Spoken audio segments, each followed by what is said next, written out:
Volvemos a la política y al post-elección regional y municipal. Partamos por Chile Vamos, en la oposición, donde se está apostando por capitalizar los votos que capturaron sus propios candidatos en las municipales para impulsar la carrera de Evelyn Matei a la moneda a un año de los comicios presidenciales, un año y días, ¿no? Eso va a ser en noviembre del próximo año, 25 de noviembre, sí, ¿cierto? Bueno, ya empezamos a ver escenas que dan cuenta de esa estrategia en las horas siguientes a la elección, ayer mismo lunes, con algún encuentro ahí en anda, ahí en el candidato a la segunda vuelta a la gobernación de Santiago, que todos vimos. Derechamente destartaló a la alcaldesa de Providencia, porque después llegaron, bueno, Benjamín Quintero nos va a decir, pero después llegaron otros candidatos que la iban a abrazar y ella como que se quejaba, así como que se tomaba las costillas porque no la dejó en buen pie, digamos. Claro. Bueno, en el corto plazo la oposición se está alineando para ganar la segunda vuelta a gobernadores. Esa es la tarea que tienen ahora, y ayer el presidente de los republicanos nos decía aquí que van a votar por los que vayan a segunda vuelta, sean o no, como si fueran republicanos. Los van a apoyar con todo. Por otra parte, la derecha ahí está haciendo sus análisis respecto de la derrota de Marcela Cubillo en Las Condes, que es tal vez la herida más profunda, más cortante que dejó esta elección para la oposición. Benjamín Quintero ya está con nosotros con los pormenores de estos coletazos. Benjamín. ¿Cómo te va, Benja?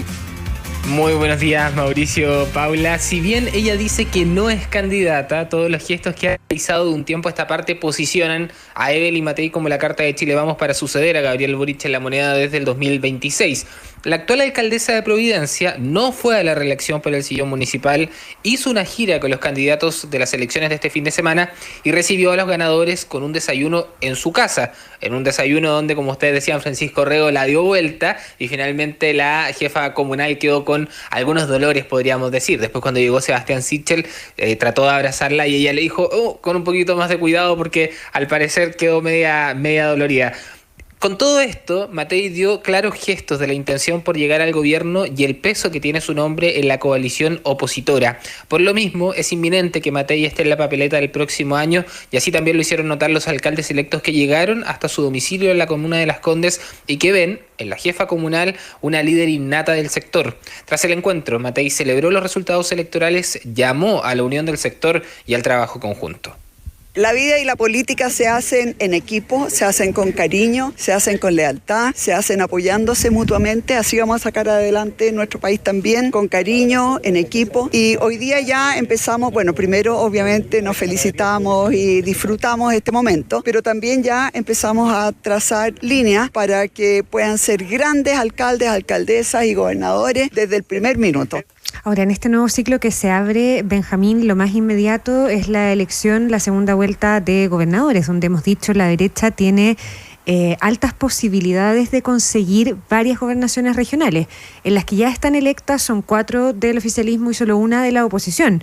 Pero hay harto paño que cortar para lo que va a pasar el próximo 24 de noviembre y esa es la primera proyección que hace también el sector, y eso es lo primero que tiene que intentar capitalizar los votos que obtuvieron a nivel regional de alcaldes y concejales. Pero la carrera presidencial ya está de alguna manera desatada, con una Matei muy visible desde hace mucho rato. Hay que recordar que este es el primer paso cuando ella renuncia precisamente a la reelección en la comuna de Providencia, pero ¿qué otros nombres hay en la oposición? Y si uno toma los resultados de este fin de semana, ¿cómo quedan parados de acá al 2025? Sí, ya hay nombres de personas que tienen las intenciones de competir para llegar al Palacio de la Moneda. Hasta el minuto habría una inminente primaria en Chile Vamos entre Matei y el alcalde de la Florida, Rodolfo Carter, que tampoco fue a la reelección, esto porque la ley ya no se lo permitía, pero él ha dicho en incansables ocasiones que tiene toda la intención de ir a la papeleta, poder ir a una primaria, considerando que él es independiente, muy cercano a Chile Vamos, fue militante de la UDI, entonces podría haber una primaria donde se medirían el próximo año. En paralelo también está el nombre de la senadora y presidenta de Demócratas, Jimena Rincón, quien querría ir directo a la primera vuelta, al igual que el líder del Partido Republicano, José Antonio Kast. Ya ahí tenemos 4 nombres, pero en las últimas horas se sumó un quinto, porque el Partido Social Cristiano confirmó que Rojo Edwards, el senador, será candidato para la presidencia, aunque aún no se define si irá directo a la papeleta o se medirá en una elección previa. El diputado, presidente de la UDI además, Guillermo Ramírez, brindó todo su apoyo a Matei y aseguró que sí, de todas maneras, sería una buena idea ir a primarias para así aunar fuerzas. La candidata de la UDI es Evelyn Matei. Sobre si va a haber primarias o no, mi opinión personal es que ojalá las haya, pero para eso tiene que haber otros candidatos y otras fuerzas políticas que quieran concurrir a una primaria. Cada día tiene su afán. Si hay más candidatos con opciones, que estén apoyados por partidos de oposición, veremos cómo resolvemos la candidatura única. Pero aquí lo relevante es que tratemos de trabajar lo más unidos posible para derrotar a la izquierda. En aquellos lugares donde hubo división, en algunos de ellos perdimos. Y eso es un aprendizaje muy importante si queremos tener un gobierno con mayoría parlamentaria el próximo año. Bueno, los que se están levantando, Benjamín, son, ya varios están declarando que quieren ir entonces a la papeleta en primera vuelta y saltarse las primarias. Hay un argumento que nos planteaba también el presidente del Partido Republicano en cuanto a que, en vista de que en Chile tenemos primera vuelta, las primarias presidenciales serían innecesarias, porque la primera vuelta es la primaria en la práctica, y para la segunda vuelta todos parten de la base de que van a apoyar al candidato de su sector o más cercano, como si hubiera sido una primaria. Ahí hay un debate que está abierto, que no se ha cerrado y que es lo que incentiva tal vez a un José Antonio Cast o a una Jimena Rincón o incluso a un Rojo Edwards a estar hablando de figurar en la papeleta en primera vuelta. Hay un objetivo a veces también que es de mayor plazo. Eso uno lo suele ver cuando los candidatos tienen todavía un horizonte de vida extenso por delante, claro. o al menos la esperanza, que permite jugársela, ¿no es cierto? Claro, a la primera vuelta porque es una oportunidad para un posicionamiento, para derechos al financiamiento público para una campaña. Está lleno de beneficios postularse a una primera vuelta y obtener después un posicionamiento para el futuro, aun cuando se sepa de entrada que no se va a ganar, ni siquiera se va a pasar a la segunda vuelta en una primera ocasión. Puede que eso haya movido en el pasado, ¿no es cierto?, a más de algún candidato, algunos que son candidatos profesionales, que se repiten una y otra vez, incluso desaparecen por 4 años y vuelven a aparecer en la elección siguiente. Usted sabe de quién o quiénes estamos hablando.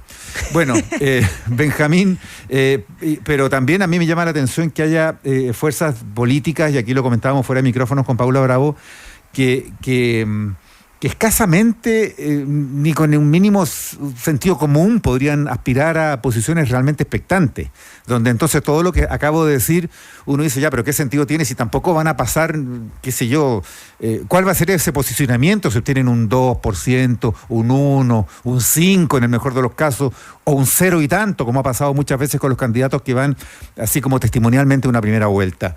Y ahí hay partidos que, por ejemplo, en la elección de ayer, tienen alguna figuración en ciertas formas de leer los resultados. Ayer aquí lo comentábamos, por ejemplo, amarillos y demócratas. Sí, suman un 4 y tanto %, que equivale a lo que obtuvo por su lado la Democracia Cristiana o a lo que obtuvo, por ejemplo, el PPD. Todos esos son partidos del cuatrito. Todos están en un 4 y tanto % en los votos por concejales. Pero ¿cuántos realmente eligieron? 70 concejales y 6 consejeros regionales, entre amarillos y demócratas, digo. Ya, sumando, de los cuantos de... Se presentaron en casi todas las regiones del país, 76 resultaron electos, 70 concejales, 6 consejeros regionales, no obtuvieron ningún alcalde, ningún gobernador regional. Ningún alcalde, ningún gobernador, pero tuvieron esa votacioncita que los dejan en el cuartito. Es su primera incursión electoral y ese es el argumento que ellos ponen sobre la mesa. Pero... Está bien, pero son porcentajes así como los de la DC y del PPD, que si se repiten en una elección parlamentaria, y la de concejales se supone que anticipa más o menos el resultado de una elección parlamentaria el año que viene, están fuera de... Sí, claro. De las futuras contiendas, quedan fuera de competencia, bajo el 5 y quedan fuera de... Son partidos que arriesgan su extinción, donde algunos dicen, bueno, lo que debiera ocurrir aquí en realidad es que se fusionen estos partidos. Incluso más de alguien decía, bueno, algún analista político ayer, no me acuerdo ya cuál, porque ha habido tanto análisis que nos hemos tragado en estas horas que temo confundirme, pero que planteaba, bueno, es que lo lógico, están tan abajo de todos modos, que lo lógico sería que todos esos DC que se fueron a los demócratas, por ejemplo, vuelvan a la DC o vuelvan junto con otros DC a formar otro partido, pero con más consistencia, más masa crítica, que tengan más posibilidades de pervivir en el futuro. Bien, son preguntas que quedan abiertas. Sí, ahora Demócratas ayer en una declaración decía que ellos representaban un centro dialogante, agradecían a los más de 454.000 ciudadanos que respaldaron esa opción en estas elecciones. Ellos obtuvieron 55 concejales a nivel nacional y decían que desde ahora su atención estará en las próximas elecciones del 2025. Claro. ¿En qué pie, en qué escenario? todavía está escribiéndose esa historia, digamos, ¿no? Pero representación electoral en esta elección, demócratas y amarillos, ¿cómo decirlo? Discretísima, casi inexistente, digamos, ¿no? Testimonial o base para una construcción futura, pero difícilmente una masa crítica para sustentar una candidatura presidencial. Incluso para, como decíamos, sobrevivir después de las parlamentarias del próximo año. Ya. Pero los partidos están mirando eso, pero tienen que mirar la gobernación primero, ¿no? O sea, la gobernación, sobre todo la metropolitana, Benjamín, ¿cómo se va a articular la derecha? ¿Están todos cuadrados detrás de Francisco Rego, por ejemplo, más allá de que Republicanos diga vamos a trabajar con ellos como si fueran de nuestro partido? Sí, esa es la batalla a corto plazo. Solamente para precisar lo que estaban diciendo recién con respecto a los partidos un poco más pequeños como Demócratas y Amarillo, hay que recordar que José Antonio Kast del Partido Republicano ya ha sido candidato previamente, no ha tenido malas votaciones y en la elección anterior el Partido Republicano tuvo tan solo 12 concejales y pasó a 235. Entonces ahí también se demuestra una fuerza que a lo mejor podría cambiar de una elección a otra. No lo digo para levantar un partido, sino que solamente está dentro de los antecedentes que de un año otro puede cambiar. El presidente Gabriel Boric en las primeras encuestas marcaba muy poco y finalmente también terminó siendo mandatario, así que también puede ocurrir una sorpresa ahí, sea o no sea la figura de Jimena Rincón la que levante. ¿Qué es el argumento que ellos ponen? Todavía queda un año y un mes. Pero ojo que ahí el presidente Boric se impuso finalmente cuando no figuraba para nada en las encuestas de este momento equivalente 4 años atrás. Pero fue avanzando, juntó las firmas, se presentó a las primarias, ganó las primarias. El contrincante era un mal candidato, Jadwe. Se impuso Boric y concitó después de su... No ganó la primera vuelta, ganó Kast. Recordémoslo. Sí. Y después solo porque se unen las fuerzas y las fuerzas que realmente tienen masa crítica, junto con las que también lo apoyaron, que reunían un contingente importante, así se va construyendo y ganó la elección. Y ganó con su mayoría absoluta de segunda vuelta. Claro, por eso decíamos, Benja, esta historia está empezando a escribirse, digamos.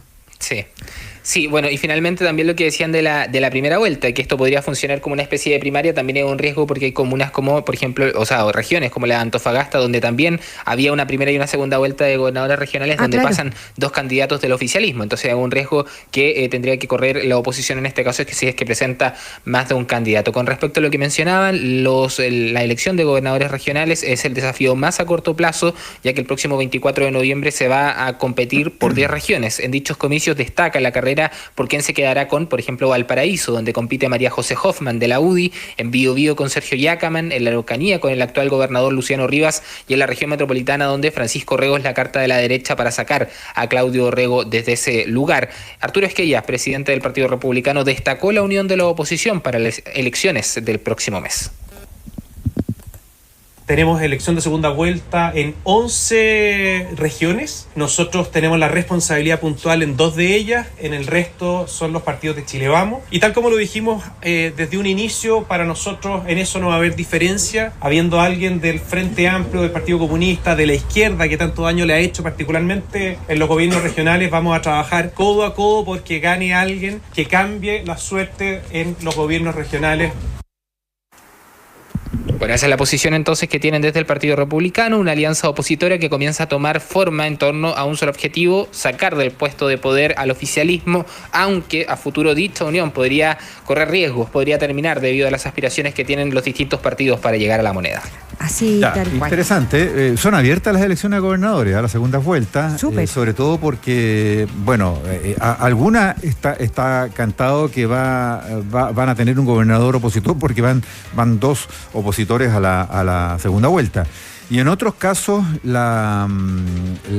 acopio de votos de otros candidatos que fueron a la primera vuelta, por bajas que fueran esas votaciones, en la sumatoria pueden salirle a la pelea al que se impuso como primera mayoría. Y de hecho en Santiago es más o menos esa la figura. Todos se preguntan si puede haber unas votaciones que, por ejemplo, de Macarena Santelices se sumen a las de Francisco Rego y le hagan ahí, le hagan collera a la votación que obtuvo Rego.